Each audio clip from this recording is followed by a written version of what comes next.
A college degree is even worth it A anymore. historic drop in U.S. college enrollment. U.S. college freshman enrollment is on the decline. Many schools have yes. seen those enrollment declines already. So it Since is the a no. last half of the 20th century, a college degree has been touted as a must-have for a stable and successful career. I did grow up around a lot of people telling me college was the route that you should go. I was one of those My people. parents were I grew always up around that. hounding me about going to college. All the teachers reminded you about making sure you get good grades so you can pass elementary school, middle school, and go to college. But earning that degree has become less and less attainable. Over the past decade, the average annual cost for a 4-year private college has risen by about 42%. For public annual cost for a 4-year private college has... Why did it say private and then the caption said public? Over the past decade, the average annual cost for a 4-year private college has... He said private right there, but public, right, is lower, but the private is higher. So I guess it depends on which college you go risen to. by about 42%.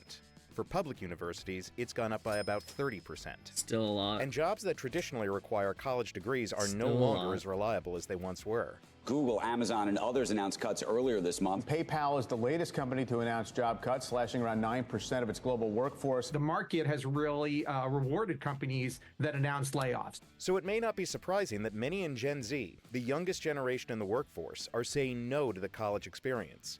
Instead, they're entering blue-collar jobs and skilled trades that don't require a 4-year degree. Also, the other thing is, overall, college has just gotten expensive. Whether you're doing it at home or in person, it's just overall expensive. They're gaining skills that allow them to then go out and start their own business. And that really allows them the opportunity to set their earning potential as they go forward. And as older blue-collar workers begin to retire, it may be that Gen Z rises to fill the skilled labor gap. But these skilled labor gaps might be losing their jobs to AI, by the way. Yeah. As Might a teenager, Morgan Bradbury was weighing going to college for either engineering or physical therapy. But it was while she was working on becoming an Eagle Scout that she discovered what would become her new career.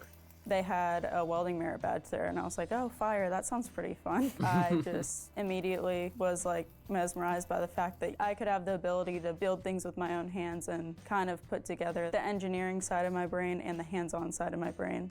I thought it was just instantly something really cool to do. Instead of going to a 4-year college after high school, as she was planning to do, Morgan took a 9-month welding certification course at Good for Universal her. Technical Institute, a for-profit trade school. The $22,000 price tag for tuition wasn't cheap, but it was also a fraction of what she would have paid for 4 years of university school. Hold on. Hold on.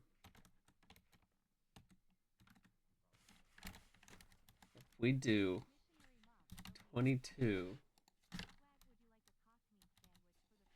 Okay, fine, don't show up. 1, 2, 3. Divided by 4. That's only 5,500. That's not bad. And then if you do that divided by 12.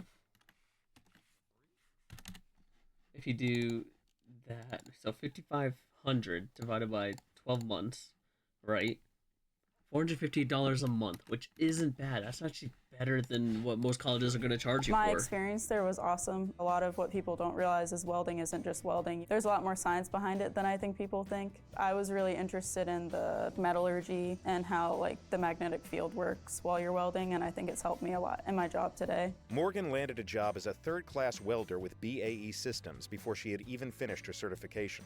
At 19 years old, she was earning about $57,000 Wow, a year. good for her. Now, 2 years later, she's a second-class welder, working on U.S. Navy ships in Norfolk, Virginia. That's Currently insane. I'm working 7:15 in the morning to 4 o'clock in the evening. So every Not day bad. here looks very different for me, especially because I have certifications in almost every type of welding that we do here. You're on this boat this day, another boat another day. You might be in the shop. You might be doing 2 or 3 different processes in a day. It's anything from high pressure steam pipes to like a stud on the wall. It's just whatever they need for the day. Morgan isn't alone among her peers in choosing a blue-collar career over college. So there are about 2 million fewer students in a traditional 4-year university now than in 2011. And the reasons might not be super surprising. So the total all-in cost for a yep. 4-year public school is about $110,000. Nope, Whereas I'm for good. a private school, it's about $225,000. I'm good. Fall good. undergraduate enrollment thanks. was about 1% higher in 2024 than it was in 2019.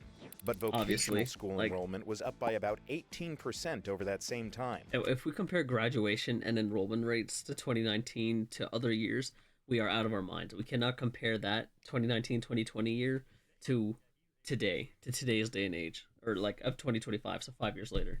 Like, no. Tremper says that Gen Z is also responding to a market that is much more in need of skilled labor than it was in the past.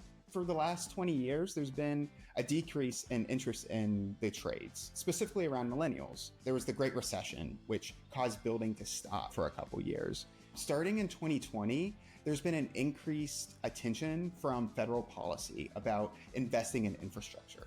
Think of things like the Bipartisan Infrastructure Act. Think about the Science and STEM and CHIPS Act. All things that were really created to invest in the future of American infrastructure. Since 2019, average starting salaries for skilled workers has risen over 25%, from $18.70 an hour in 2019 to $23.43 an hour in 2025. That's a good Over that increase. same It's not period, bad. That's net really good. hiring for new blue-collar workers during graduation season has remained consistently higher than for white-collar workers of the same age. It also saw its biggest bump in 2020 and has remained strong, even as hiring for white-collar jobs. Because people started leaving their jobs when they shouldn't have, so that means it meant people in the Gen Z era were actually able to get those jobs that other people were leaving. So it kind of worked has cooled out. over the past 2 years. These folks are in high demand, right? They're able to find work because we need it.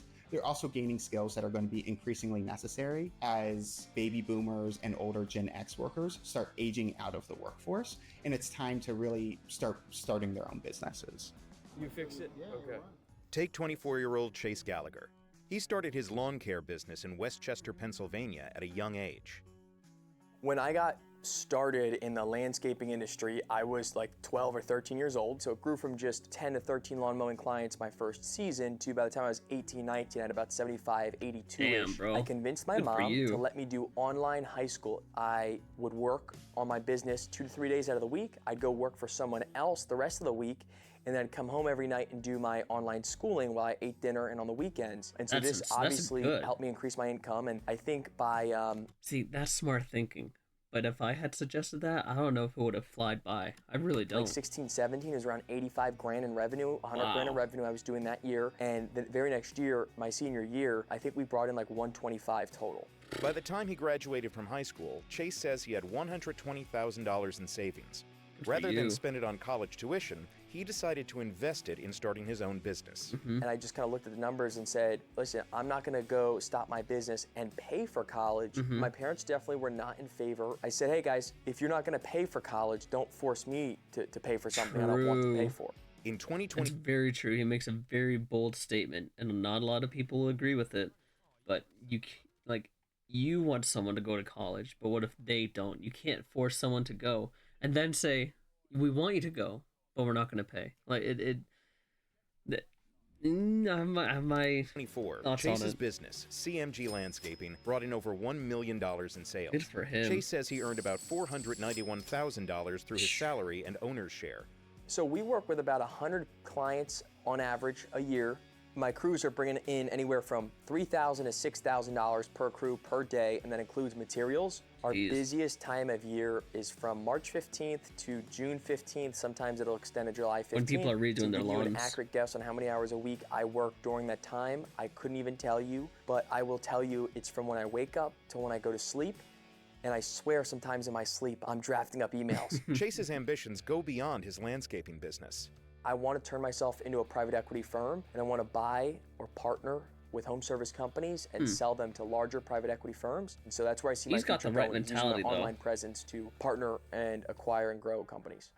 Morgan Bradbury says she plans to stick with welding for the long haul, but also wants to pass along her skills to others. I think it might be cool to have some sort of nonprofit startup for getting more females into welding. I think there needs to be more outreach of getting people into trades. I think that's a really important thing that I want to eventually step into. The immediate future Damn, for man. skilled workers like Morgan and Chase may be challenging, especially if possible tariffs by the Trump administration put a strain on blue-collar industries like construction.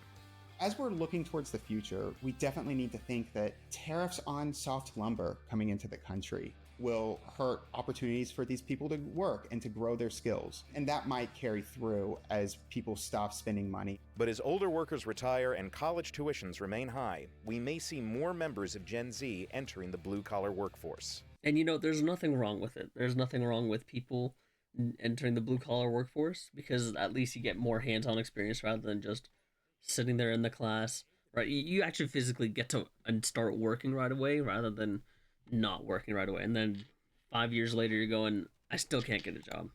Gen Z It works workers in your favor. are going to be able to move into a space where they're adding to the dynamism of the economy and really providing a lot more opportunity for themselves financially. These folks are going to be well positioned to take advantage of that and really grow their careers as they help grow the economy. What this guy did with growing his lawn care company, very smart. And the fact that his parents are like, we still want you to go to college. And he's like, well, if you're not going to help me with that, then I don't want to go either. So I'm going to continue this. And if they saw the numbers, if they knew how much he had in his account to where he had now, like what's stopping him from continuing what he loves doing? I mean, Gen Z, I'm just saying, you're in a good state right now to get into blue collar workforce for sure.